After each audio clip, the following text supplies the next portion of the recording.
कठिन प्रभु से प्रीत कठिन तन मन बस करवो, कठिन जी को काम कठिन भव सागर तरवो।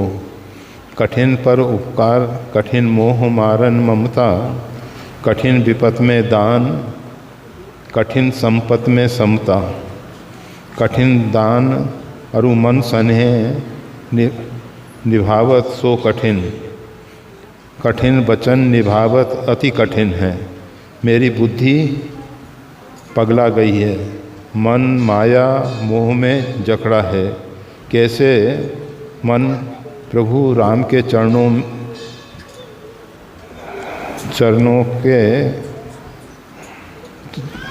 में लगावे। जब तक आपकी कृपा हम पर नहीं होगी, आपकी कृपा से मैं धाम है। गुरुदेव, मन एक क्षण में 50-100 चक्कर लगा लेता है। सीता जी अशोक वाटिका में राम का हृदय में बिठाकर मन चरणों के लगा रही हैं। तब भी हनुमान जी को कहा है, प्रभु से कहना दीन दयाल बिरुद संभारी, हरौ नाथ मम संकट भारी। ऐसा कहा। गुरुदेव, आप भी हमें कृपा कर अद्भुत संग दे रहे हैं। कृपा के कुछ कण मेरे में जमा हो जाएं। प्रभु, ऐसी कृपा राम जी संत सुतीक्षण ने की, रामचरितमानस में बताया है, कृपा करें। गुरुदेव ने कहा है, प्रभु राम मिलते हैं, यह सत्य है। पूज्य श्री रणछोड़दास जी महाराज। लिखा तो बहुत कुछ है और कठिन के विषय में भी काफ़ी कुछ लिखा गया है। सबके विषय में अलग अलग चर्चा करना हमारे लिए भी कठिन हो जाएगा। इतना जरूर है, दुर्गम काज जगत के जेते, सुगम अनुग्रह तुमरे तेते। कबन सो काज कठिन जग माही, जो नहीं हो तात तुम पाही। ये 2 सूत्र अगर हृदय में धारण कर लिए जाएं, हनुमान जी के द्वारा कौन सा काज ऐसा है जो कठिन हो। कबन सो काज कठिन जग माही। जगत में ऐसा कोई भी कठिन कार्य नहीं है जो हनुमान जी ना कर सकते हों। दूसरा, दुर्गम काज, जो अत्यंत दुष्तर कार्य है, जिसको करना अत्यंत कठिन है, उसको हनुमान जी के माध्यम से सुगम होते देखा गया है। प्रश्न उठता है कि हनुमान जी के लिए तो ये सब सुगम है, हनुमान जी के लिए कोई कार्य कठिन नहीं है, परंतु हमारे जीवन में तो कठिनाइयों का अंबार लगा हुआ है। हम अपनी कठिनाइयों को कैसे दूर करें। एक सूत्र हमेशा याद रखने जैसा है, जिसकी हम आराधना उपासना करते हैं, अर्थात उपास्य। उपास्य के गुण उपासक में आ जाते हैं। अगर हनुमान जी की आराधना करेंगे, उपासना करेंगे, तो हनुमान जी की कृपा और करुणा से जितने भी कठिन कार्य हैं वो सुलभ हो जाएंगे। उपासना में केवल हनुमान जी के निकट बैठ जाना है। हम शरीर से हनुमान जी के निकट बैठ सकते हैं, परंतु हमारा मन जो है वो यत्र तत्र भटकता रहता है। मन बहुत चंचल है और मन को स्थिर करना अत्यंत कठिन है, अत्यंत कठिन है। ये बात भगवान श्री कृष्ण ने स्वीकार की है कि मन को स्थिर करना बहुत कठिन है। महर्षि पतंजलि ने पूरा योग दर्शन मन को नियंत्रित करने के लिए, चित्तवृत्ति के निरोध के लिए पूरा योग दर्शन दिया है। तो ये मन तो बहुत चंचल है, इसको रोकना बहुत कठिन है। परंतु एक बात की जा सकती है, हनुमान जी महाराज जो हैं, रामचरित सुनवे को रसिया, रामचरित सुनने के रसिक हैं। हम केवल हनुमान जी को सुनाएं। हम क्या करते हैं, अभी कीर्तन चल रहा है, परंतु कीर्तन ध्वनिवर्धक यंत्रों के द्वारा, लाउड स्पीकर के द्वारा हम दूसरों को सुनाने के लिए ज़्यादा चेष्टा करते हैं। हमको स्वयं केवल इतना ही भाव होना चाहिए हृदय में कि हमको हनुमान जी को सुनाना है, और हनुमान जी उसके रसिक हैं। हर एक व्यक्ति रसिक नहीं है। ठीक है कि भगवान का नाम जिसके कान में जाएगा उसका कल्याण करेगा, परंतु अगर उसकी रुचि ही नहीं है, कभी कभी होता क्या है, शारीरिक समस्याएं हैं, ये पंच महाभूत का निर्मित शरीर है। अब सुबह से शाम तक वो ध्वनि लाउड स्पीकर के द्वारा कान पे बजती रहती है, तो मस्तिष्क भी चकरा जाता है, मस्तिष्क भी चकरा जाता है। उसके लिए भी एक सीमा तक अच्छा होता है। सीमा से अधिक जो कार्य है, अति जो है ना, सब जगह वर्जित है। ऐसा नहीं कि अति कर दी जाए। तो हनुमान जी को सुनाना है, ना कि सारे दुनिया को सुनाना है। और दुनिया को सुना भी नहीं सकते हैं, और दुनिया सुन भी नहीं सकती है, और सुनने के बाद उससे कोई लाभ भी नहीं मिलने वाला है। तो अच्छा ये है कि हनुमान जी को रामचरित्र और राम नाम ये अतिशय प्रिय है, ये बहुत प्रिय है। जितना संभव हो सके उतना उनको सुनाएं। हनुमान जी को सुनाने के लिए आपको हनुमान जी के मंदिर में पहुंचना आवश्यक नहीं है। कहीं कहीं जागृत हनुमान है। जागृत हनुमान अर्थात उपासना के द्वारा हनुमान जी का प्रभाव जो है प्रत्यक्ष देखने को मिलता है। उस स्थान को हम सब जागृत स्थान कहते हैं, कुछ लोग उसको सिद्ध स्थान कहते हैं। तो या तो संभव हो तो ऐसे किसी पवित्र जागृत स्थान पे, परंतु अगर वहाँ बहुत भीड़ है, हम वहाँ नहीं सुना पाते हैं, तो उस परिसर में कहीं भी एकांत में बैठ के अथवा अपने घर पर बैठकर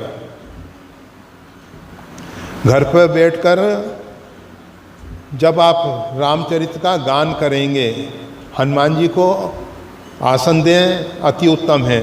अगर नहीं भी देंगे, यत्र यत्र रघुनाथ कीर्तनम, जहाँ जहाँ रघुनाथ जी की कीर्ति का गान होता है, तत्र तत्र वहाँ वहाँ हनुमान जी महाराज स्वयं उपस्थित हो जाते हैं। रामचरित सुनने के लिए वो रसिक हैं। असंख्य रूप धारण करके असंख्य जगह रामचरित सुनते हैं। महाराज पृथु ने तो 10,000 कान मांगे थे भगवान की लीलाओं का श्रवण करने के लिए। और रामचरितमानस में जिनके श्रवण समुद्र समाना, कथा तुम्हारी सुभग सरनाना, भरई निरंतर होई न पोरे। तो ये हनुमान जी महाराज ऐसे हैं कि उन्होंने अपने कान को समुद्र बना रखा है, समुद्र बना रखा है। और रामचरित रूपी सरिताएं उसमें जा जा के जल उड़ेल रही हैं, परंतु भरई निरंतर भर रही हैं, हो ही ना पूरे, फिर भी वो पूरा नहीं हो पाता है। तो हनुमान जी महाराज को जितना अधिक से अधिक हो सके, और उसके लिए कोई विशेष आयोजन की ज़रूरत नहीं है। बस पवित्रता पूर्वक बैठ के कहो कि हम कैसे पवित्र हो सकते हैं। तो पवित्र होने के लिए या स्मृत पुंडरीकाक्ष स बाह्याभ्यंतर सूचि, जो पुंडरीक भगवान जिनके नेत्र कमल जैसे हैं, अर्थात परमात्मा, एक परमात्मा के नेत्र ही कमल जैसे हैं। संसार में दूसरों के किसी के भी नेत्र कमल जैसे नहीं हैं। कमल का तात्पर्य, कमल के ऊपर जल की बूंद चिपकती नहीं है। मोती जैसी अगर ठहर गई तो ठहर गई, नहीं तो थोड़ा हिला दो तो जल गिर जाएगा, इधर उधर हो जाएगा, जल चिपकता नहीं है। पद्म पत्र मीमांसा, जिस प्रकार से कमल के ऊपर जल चिपकता नहीं है। इसी प्रकार से भगवान देखते हुए भी निर्लिप्त भाव से देखते हैं।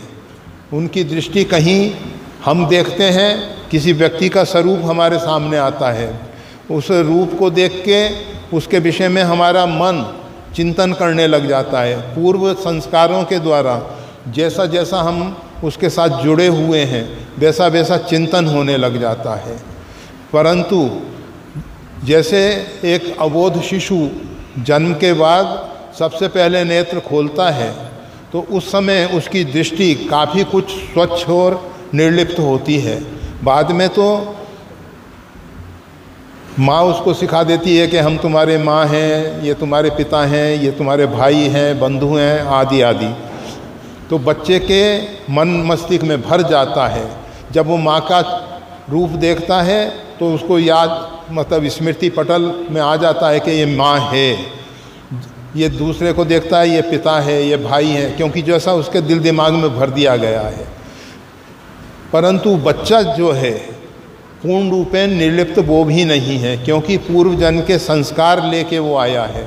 कभी कभी देखा जाता है बच्चा किसी को देखता है, पहली बार भले ही वो देख रहा हो, उसको उसने जीवन में कभी नहीं देखा हो और किसी ने उसके मन में उसके प्रति कोई भाव भी नहीं भरा हो, फिर भी वो उसको देखता रहता है। वो पूर्व जन्म के संस्कार उस बच्चे को उस व्यक्ति के रूप के साथ जोड़ रहे हैं।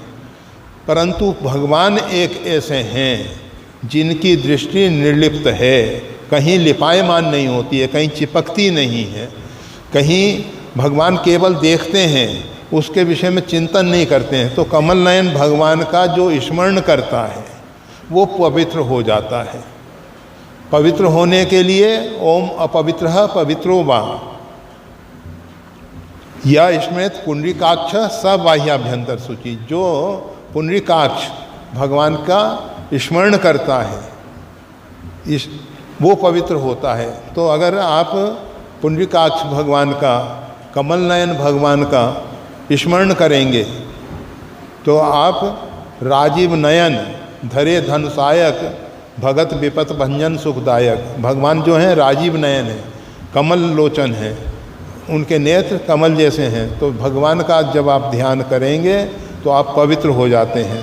तो पहले पवित्र होकर फिर हनुमान जी को भगवान का नाम और चरित्र सुनाएं। वैसे तो नाम और चरित्र वो भी आपको पावन कर देते हैं, फिर भी अगर संभव होता है तो पहले भगवान का स्मरण करके, कमल नयन भगवान का स्मरण करके फिर चरित्र इत्यादि सुनाएं तो अच्छा होगा। सुतीक्षण जी का चरित्र तो काफ़ी बड़ा है, वो नहीं कहा जा सकेगा। और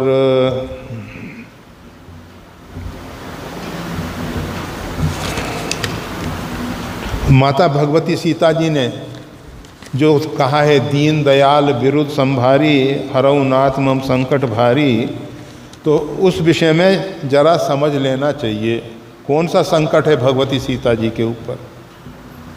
कहा हनुमंत विपत प्रभु सोई। भगवान ने पूछा कि भगवती सीता के ऊपर कौन सी विपदा आई है, तो हनुमान जी महाराज ने निवेदन किया, कहा हनुमंत विपत प्रभु सोई जब तब सुमरन भजन न हुई। केवल माता जी के ऊपर एक ही संकट है, सुमरन होता है, नाम स्मरण हो रहा है, नाम पहाड़ू दिवस निशी ध्यान तुम्हार कपाट, लोचन निज पद जंतिता जाई प्राण के बाट। लोचन जो है, नेत्र जो हैं, खोलने पर अपने चरणों की तरफ लग जाते हैं, अर्थात भगवान के चरण चिन्हों का ध्यान करती हैं। और अंदर भगवान श्री राम उनके हृदय में भी निवास कर रहे हैं। ऐसी स्थिति में भी भगवती सीता जी को एक ही समस्या है, एक ही कष्ट है, और वो बहुत बड़ा संकट है, कोई साधारण संकट नहीं है। भगवान के भक्तों को, भगवान के आश्रित शरणागतों को एक ही प्यास होती है कि भगवान की सेवा का लाभ मिले, और भगवती सीता जी को भगवान की सेवा से वंचित रहना पड़ रहा है। शरीर से सगुण साकार रूप में भगवती सीता जी जो हैं राम जी की सेवा नहीं कर पा रही हैं, भजन नहीं हुई, भज सेवायाम। भजन का अर्थ होता है निस्वार्थ भाव से जो सेवा की गई है, जो भाव को भंजन करने वाली सेवा है, जिसमें रस की उपलब्धि होती है। भंजनम भजनम, रसनम भजनम, जिसमें रस की उपलब्धि होती है। तो भगवती सीता जी को भगवान की सगुण साकार रूप के सेवा का लाभ नहीं मिल रहा है, अर्थात भजन नहीं हो रहा है। यह हनुमान जी से निवेदन किया है, दीनदयाल बिरुद संवारी हरऊ नाथ मम संकट वारी। और उनका कोई संकट नहीं है और कोई दूसरा संकट है ही नहीं। भगवती सीता जी जानती हैं कि रावण इत्यादि का वध भगवान के संकल्प में हो सकता है। भगवान एक संकल्प करके तिनके को ब्रह्मास्त्र बना के रावण के ऊपर छोड़ दें तो पूरा रावण का वंश, रावण की लंका सब नष्ट हो सकती हैं। परंतु भगवान श्री राम ऐसा नहीं करेंगे, नहीं करते हैं, क्योंकि उसके पीछे पूरी लंका में एक विभीषण का भी घर है। विभीषण के घर में शालिग्राम भगवान की पूजा होती है। जहाँ शालिग्राम भगवान की पूजा होती है तो तीर्थ बन जाता है, और उस तीर्थ में कोई भी व्यक्ति अगर इस प्रकार का दुष्प्रयोग करेगा तो उसके विपरीत परिणाम देखने को मिलेंगे। इसीलिए भगवान श्री राम ऐसा नहीं करते। पूरी लंका को, लंका में भले ही सब अधिकांश राक्षस हैं, फिर भी विभीषण जैसे भक्त भी निवास करते हैं। ऐसा नहीं है कि विभीषण जैसे संत वहाँ ना हो, और इतना उनका भक्ति का पक्ष मजबूत है कि वो बहुत अधिक भारी पड़ जाता है। लंका के राक्षसों का जो अत्याचार है, अनाचार है, पापाचार है, उससे बहुत अधिक भारी विभीषण की भक्ति का पक्ष है। इसीलिए लंका टिकी हुई थी।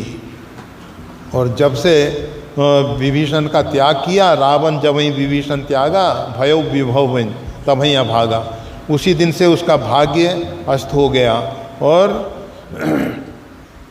लंका का वैभव उसी समय नष्ट हो गया। तो इस विषय में बहुत ज़्यादा समय नहीं है हमारे पास। थोड़ा इन अन्य प्रश्नों पे भी थोड़ी सी चर्चा कर ली जाती है। श्री राम। माता सीता जी को हरने के लिए रावण ने सन्यासी संत का ही वेश क्यों धारण किया? क्यों रावण ने धोखा देने के लिए सन्यासी संत का रूप धारण किया? आप सब जानते हैं। हम सब इस भारत के निवासी हैं और भारत में हिंदू सनातन धर्म में साधु सन्यासियों के प्रति बहुत अधिक निष्ठा है। भगवान श्री राम कहते हैं एक समस्या आई सन्यासी को दंड देने के लिए, तो भगवान ने कहा हमारे दंड के विधान में, रघुवंश में कोई भी राजा सन्यासी को दंड नहीं देता है, कोई भी साधु ब्राह्मण को दंड नहीं दिया जाता है। ऐसा भगवान श्री राम के राज्य में था। और रावण को ये बात मालूम है कि भगवती सीता जी राम जी की अर्धांगिनी हैं, और रावण साधु का वेश बनाएगा और साधु के वेश में सीता जी उसका आदर करेंगी, सम्मान करेंगी, और वैसा ही हुआ। रावण ने जब हरण किया है तो साधु के वेश का त्याग कर दिया है, और वेश का त्याग करने के उपरांत, क्योंकि वेश का प्रताप ऐसा है, रावण की बुद्धि जो है वो कार्य करने में अपने आप में सक्षम नहीं रही, और रावण ने फिर साधु सन्यासी का वेश का त्याग किया और अपना रूप जो लंकेश्वर के रूप में, लंका के अधिपति के रूप में था, वही राक्षस राज के रूप में प्रकट किया और फिर सीता जी का हरण किया है। तो सीता जी के हरण से पूर्व जो वेश सन्यासी का बनाया गया, साधु संत का बनाया गया, उसके पीछे हमें तो केवल इतना ही लगता है कि भगवती सीता जी की, और वैसे तो सभी जो सनातन हिंदू धर्म के मानने वाले हैं, उन सबकी इस वेश के प्रति बहुत निष्ठा है और इस वेश को पूजनीय कहा गया है। वेश हमारे यहाँ पूजनीय है, इसीलिए रावण ने ऐसा किया।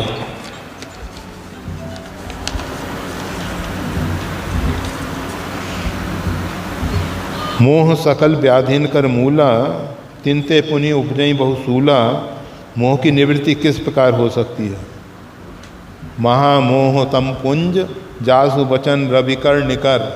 वंदऊ गुरुपद कंज, कृपा सिंधु नर रूप हरि। मोह की निवृत्ति के लिए गुरु के वचन,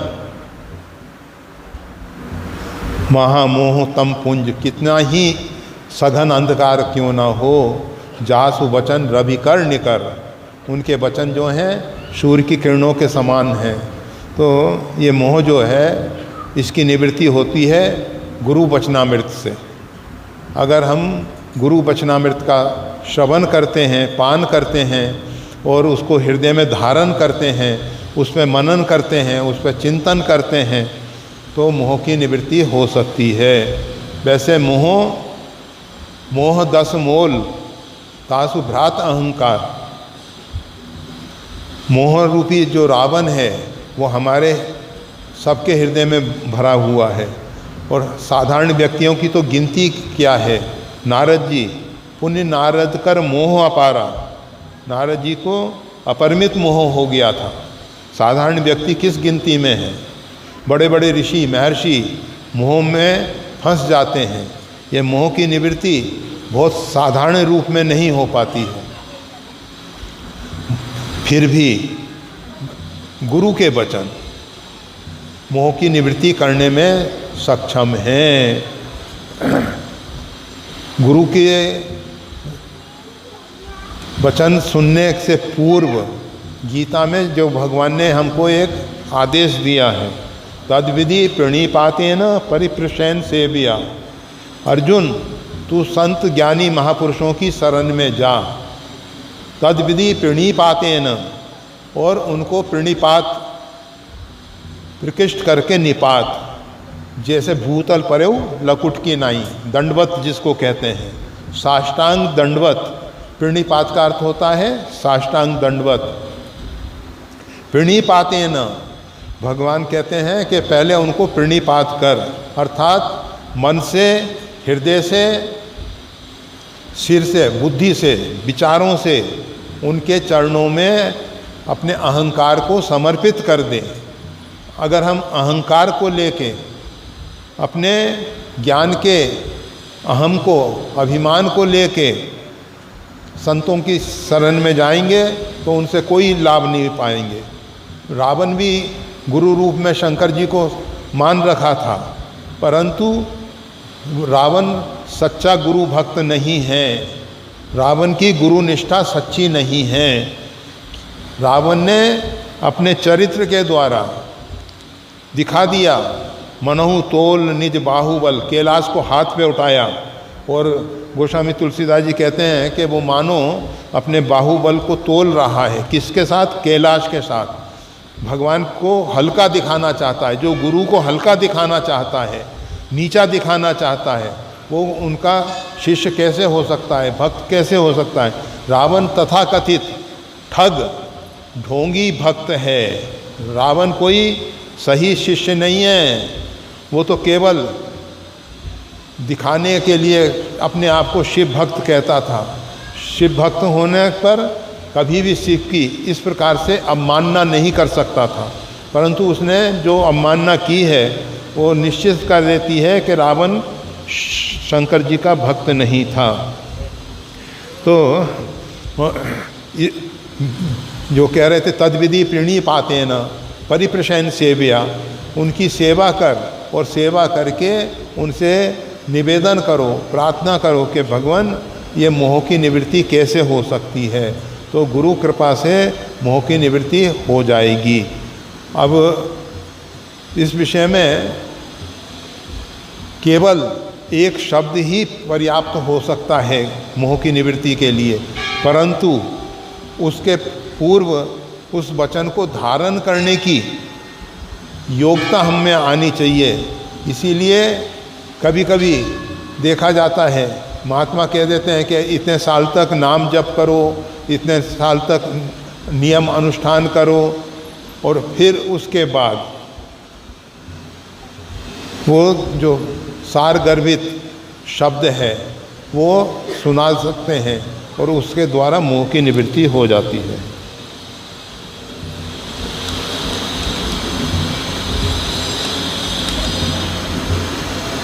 कल शरद पूर्णिमा है, उसके विषय में समझाने की कृपा करें। वर्षा विगत शरद ऋतु आई।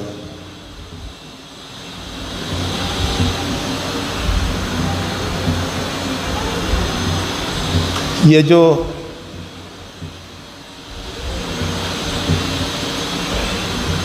कन्या ऋषि पे, श्री राम, कन्या राशि पे जब सूर्य आ जाते हैं तो शरद ऋतु प्रारंभ हो जाती है।